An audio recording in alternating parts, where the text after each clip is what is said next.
Professor Sardá, tudo bem? Tudo bem, Marcelo? Tudo bem, ouvinte? Boa tarde. E aí, como é que estão as coisas?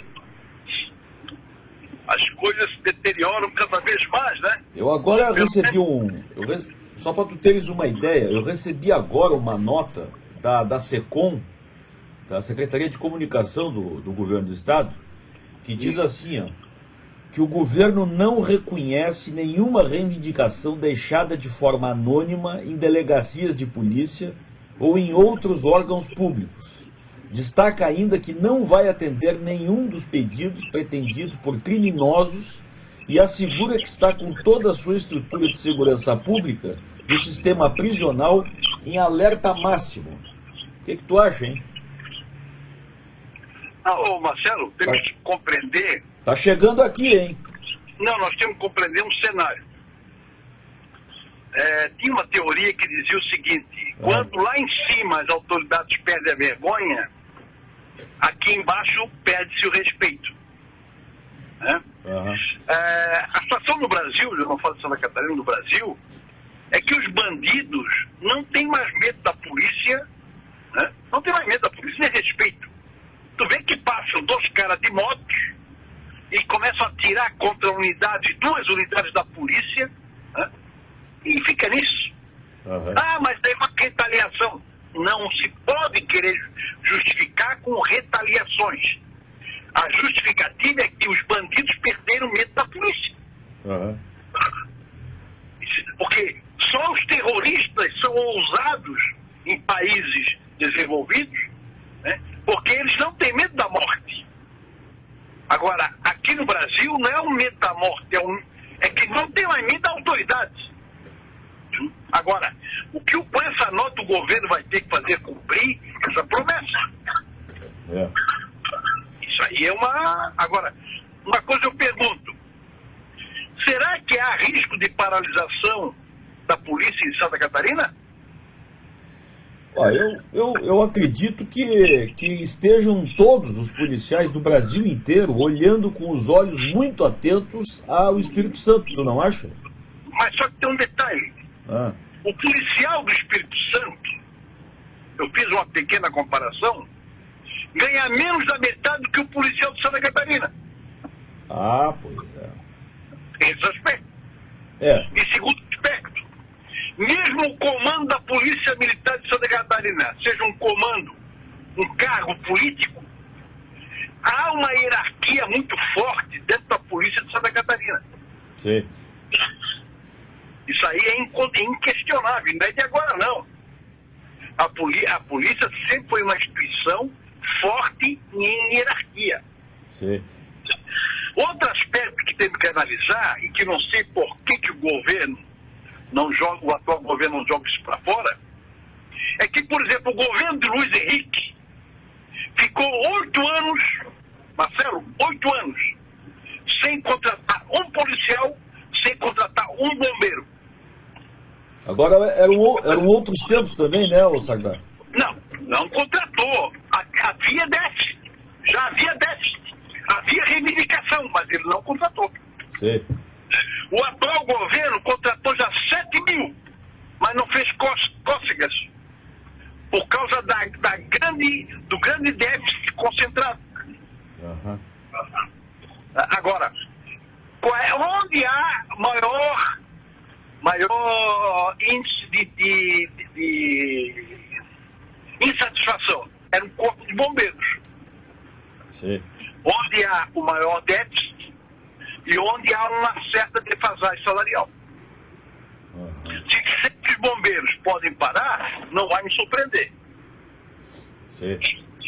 Agora, a polícia tem minhas reservas. Agora a polícia é muito pior, né? Como? Não, eu digo, polícia parando é muito pior, né?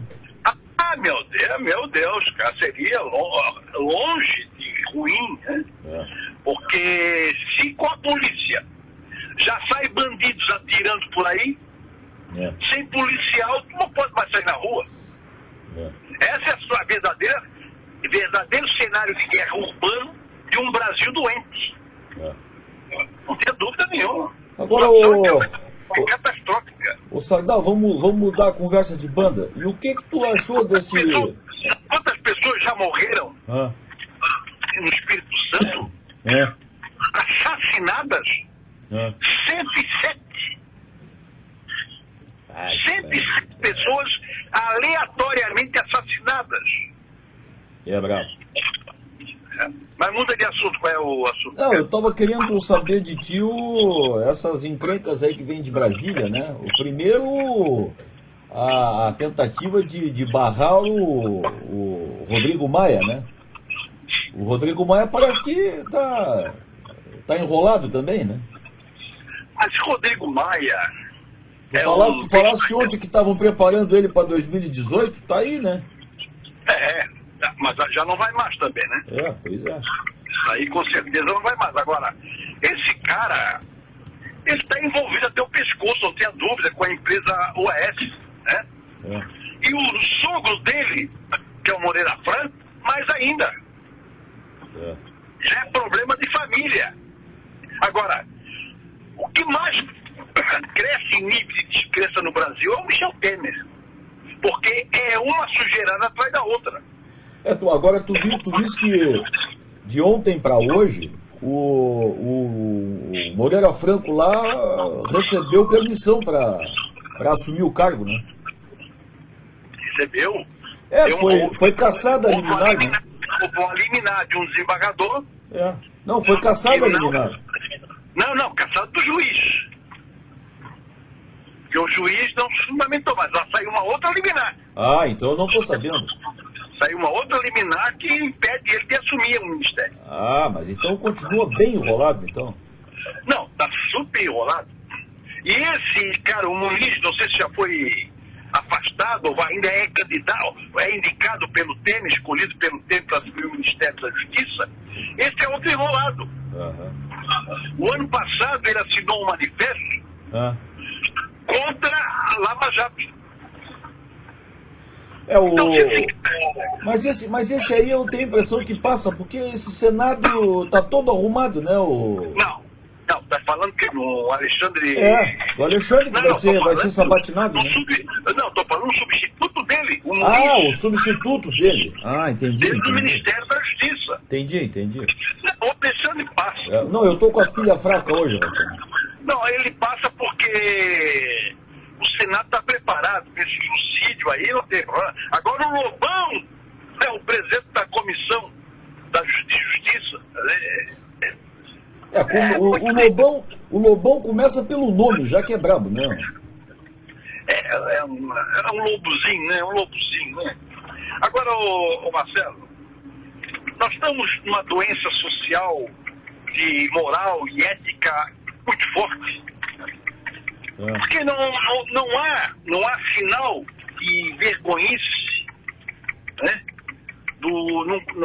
Em Brasília. Quer dizer, as atitudes são assim, agressivas em relação à tendência de se moralizar o Brasil. Acho que nós estamos hoje, nós estamos acostumados a dizer que há facções no Brasil. Nós estamos com duas facções políticas no Brasil: a moralizadora e uma outra que vamos dizer, que foge dessa realidade, né? Ela busca um reforço corporativista, né?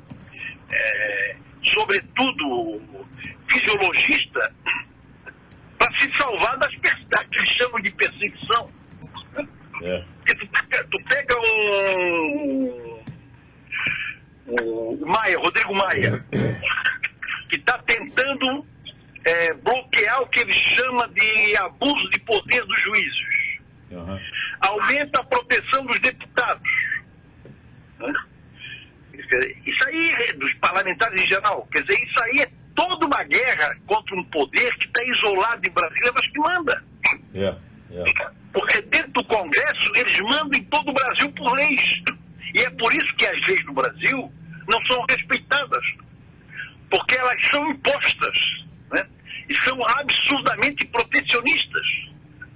É a mesma coisa, Marcelo, a questão dos trabalhadores em Florianópolis.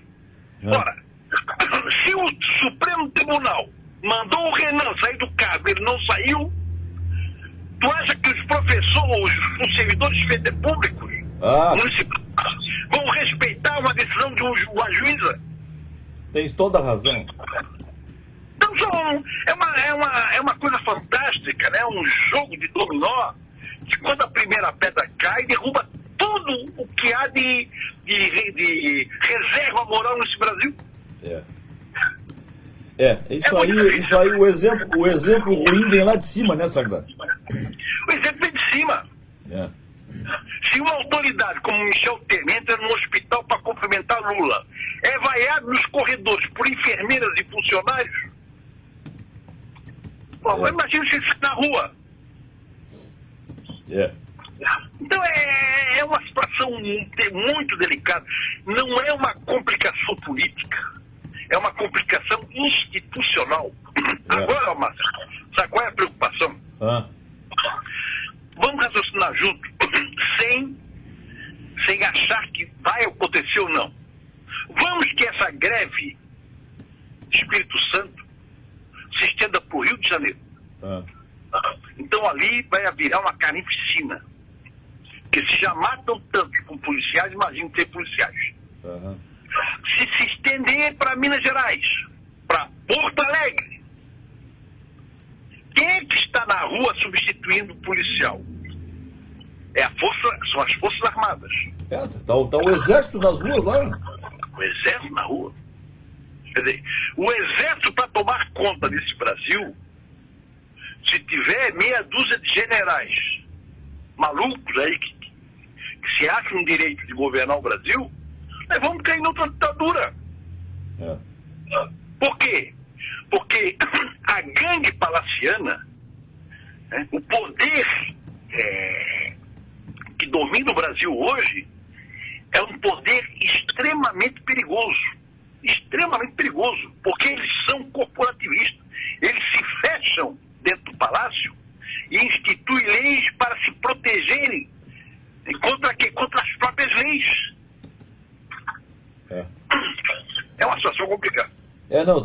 Tá muito complicado. Tá muito complicado. E o que é mais assim, instigante, né, Sardá, é que a impressão é que não tem solução, cara. Não há perspectiva, não há luz no final do túnel. Pra onde tu olha, existe descrédito, né? Agora, só que tem um aspecto, Marcelo, que eu te digo o seguinte: isso aí daria até uma boa discussão, uma boa pesquisa, e se houver estudantes de jornalismo fazendo tese, doutorado ou mestrado, aposte nisso. O papel da imprensa tem sido ridículo nesse processo de mudança brasileira. A imprensa, Sardá, infelizmente, ou fica no silêncio, ou trabalha a favor dessa bandalheira. Trabalha naquele que Maria vai com as outras. O balão de ensaio, eu nunca vi tantos balões de ensaio no cenário político brasileiro. Tá fazendo coro, né? A imprensa é usada sem saber. Não sei, viu? Não sei. É usada. Desculpa, não sei se é usada, viu, Sardá? Falta experiência a esses órgãos de imprensa. Não sei, não. Eu não seria tão doce assim. Quer ver um detalhe? Olha só. O Le Monde largou na sua edição de terça-feira, parece, foi terça ou segunda, que a Odebrecht, ela atua em 30 países com o mesmo esquema da propina. Nesses 30 países, entre os quais Venezuela, Colômbia, África do Sul está espalhado, ela trabalha com 2.000 projetos. Por exemplo, só na Venezuela já houve um desvio dos cofres públicos de 2 bilhões de dólares. Bilhões. No Brasil, olha só, isso aqui foi que levantou esses dados, foi o Departamento de Justiça dos Estados Unidos. A Odebrecht hoje está sendo conhecida como a multinacional da corrupção. Perfeito. Essa foi a manchete do Le Monde, segunda ou terça-feira. Foi a manchete. Foi. E o Departamento de Justiça norte-americana ainda diz que os brasileiros estão enganados em relação ao valor das propinas, porque já ultrapassam a 1,5 bilhão de dólares. de dólares. Ou seja, 4 bilhões já dados em propina no Brasil, só pela Odebrecht. Sim. Então, por que eu digo isso? Porque a nossa imprensa, quando eu digo que vai no descartável na notícia, ela não investiga.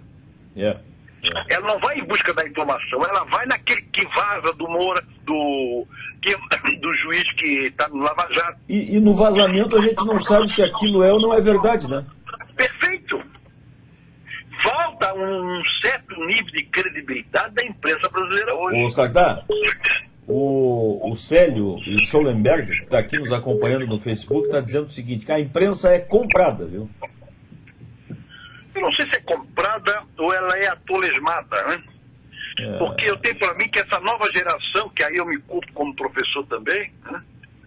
Essa nova geração de jornalismo, ela não tem uma experiência de trabalhar com uma realidade dessa aí. Mas aí, Sardá, mas aí é o seguinte, tu estás falando dos repórteres, né? Dos canetinhas, né? Isso. Mas eu acho que o que o Célio está falando aqui, e eu também, são dos editores, dos executivos. Esses aí é que mandam as tintas. Esses aí é que trocam os títulos e o lead da matéria. Mas também talvez falte aí experiência. Né? Também falta. Eu me lembro o seguinte, quer ver? Em 1998, 1982, eleição para governador, os filhos de Amin e o Jais disputavam o governo e Jorge Bonhão e Pedro Ivo disputavam o Senado. Chegou a notícia, 8 da noite, primeira noite da apuração, no dia seguinte da apuração, a notícia dizia, está decidido.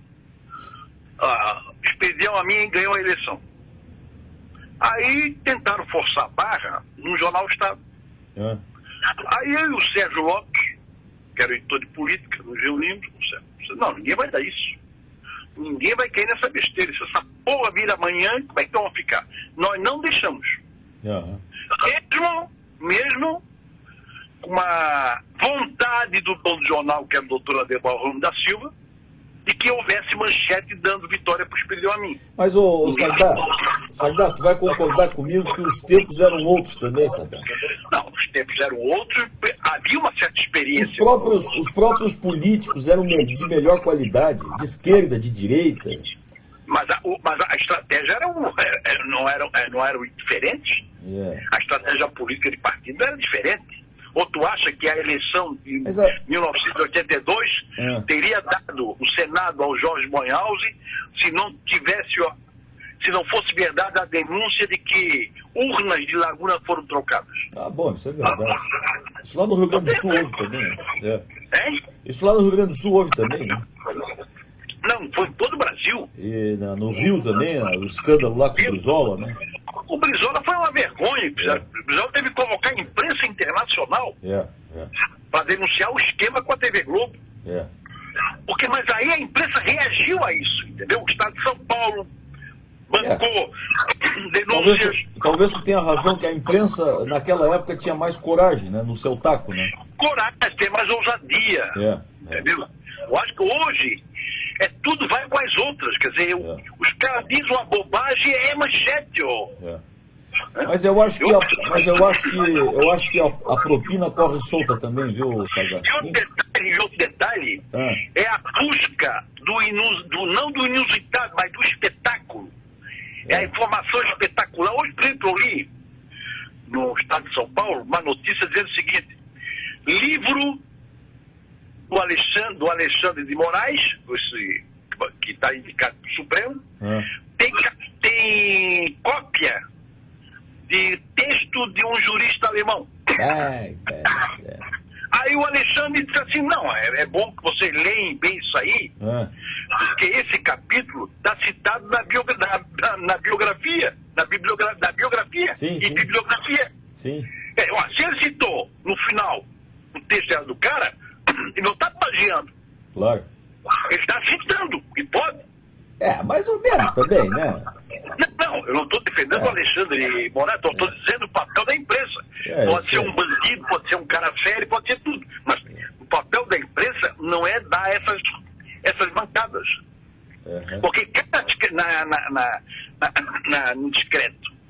Por exemplo, falando em Alexandre de Moraes, o cara foi nomeado e pede saída do PSDB. Sim. Pô, mas se o livro dele, ele no livro, escrito há 17 anos atrás, argumentou que o ministro de Estado não podia ser indicado para o Supremo, como é que eles se acham direito de ser? Mas olha, ô Sardá, tu sabe que no PSDB tem mais gente que diz que tem que esquecer tudo que escreveram, né?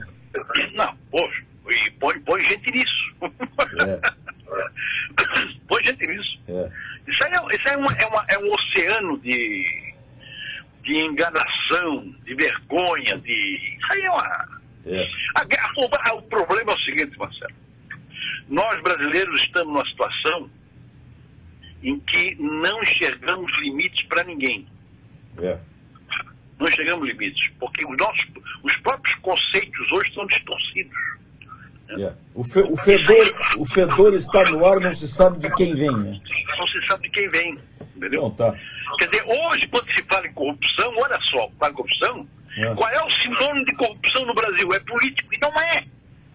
Não é. A corrupção, ela contamina tanto o serviço público que você pega pessoas do 5º ao 1º escalão levando propina. Isso acontece como quê? Como uma emissão de um alvará para uma casa, para um prédio. Né? Começa lá de baixo, né? Começa lá de baixo, né? Lá de baixo. A corrupção hoje é um balde de caranguejo, né? Nunca vi, rapaz. É uma coisa impressionante. Basta dizer que já falamos certa vez aqui no programa. Tu pega os prédios, faça uma análise de alguns edifícios construídos em Florianópolis e pergunta por que eles não deram margem, não recuaram uma certa distância para permitir daqui a 10 anos o alargamento dessa via. E o plano diretor prevê isso. Você vai entre Cachoeira do Bom Jesus e Canasvieiras, os prédios agora, recentemente construídos, ou seja, nos últimos 4 anos, avançaram, gente. Aquela rua, que é um fluxo enorme, entre Canasvieiras, Cachoeira, Praia Brava, Ponta das Canas, aquela rua não vai ser duplicada nunca. E para resolver o problema, só se construir uma ponte sobre o mar. Não, tu nem fala, tu nem dá essa ideia. Tu nem dá a ideia. Olha, tem um... Porque tu acha que aquelas construtoras tiveram seus projetos aprovados tecnicamente só? Aqui, não dá muita ideia. Eu conheço um aqui em Florianópolis que quer construir uma estrada em cima das dunas. Aí. Ô Marcelo, a nossa situação no Brasil é em todas as áreas, os problemas são em todas as áreas. Tu pega, por exemplo, o escritor Raimundo Caruso, grande jornalista. O Caruso me disse uma coisa: já estivesse na Lagoa da Conceição? Não, nunca mais fui, mas por quê? Eu levei o meu neto lá para tomar um banho de mar. Meu neto tem 4 anos. Rapaz, o fedor foi tão grande, estava tão grande, e a água tão fedida, tão cheia de gosma, que eu tive que sair correndo com o meu neto, com medo de pegar uma pereba. Que coisa horrorosa. Aí eu falei para ele, isso aí o Paulo Lago previu em 1990, dizendo que daqui a 30 anos, 40 anos, as dunas vão tapar a lagoa, e ninguém vai conseguir tomar banho de tanta caatinga. Isso o Paulo Lago me disse na televisão. Tá aí, né? Em 1993. Então tá. Ô Sardá, me diz uma coisa. Amanhã tu não vai passar aqui na frente do estúdio aqui, pô? Tem que ver. Dá uma parada aqui, nós temos que conversar. Nós temos que conversar pessoalmente. Tá bom. Tá certo? Tá combinado. Um abraço. Tchau. Obrigado. Tchau. O professor Sardá, tá aí. Se deixar, fala uma noite toda, né, o professor, de tanto conhecimento que tem. Quero agradecer muito aqui a todos que estiveram com a gente aqui, o Célio Schlumberg, que deu muitas opiniões aqui e tal. viu, Célio? Se a gente for dizer tudo que o Célio disse aqui, vou te contar um negócio. A gente também fica aqui uma noite toda, né? Célio, um abraço, viu? O Célio falou da Globo News, falou do Eduardo Cunha, falou da Caixa, do Correio, do Banco do Brasil, mas olha, não sobrou ninguém aqui, viu? O Célio, um grande abraço, viu? Muito obrigado pela tua atenção com a gente aqui. Para quem quiser assistir os outros comentários do professor Sardá, dos outros dias, né? Porque todos os dias o professor fala com a gente aqui, você vai até o portal da rwbrasil.net, rwbrasil.net, e você vai ter lá, na coluna da direita, a foto do professor, todos os comentários colecionados lá. E aqui no Facebook também, né? A gente deixa tudo gravado aqui, tá bom? Muito obrigado, até a próxima.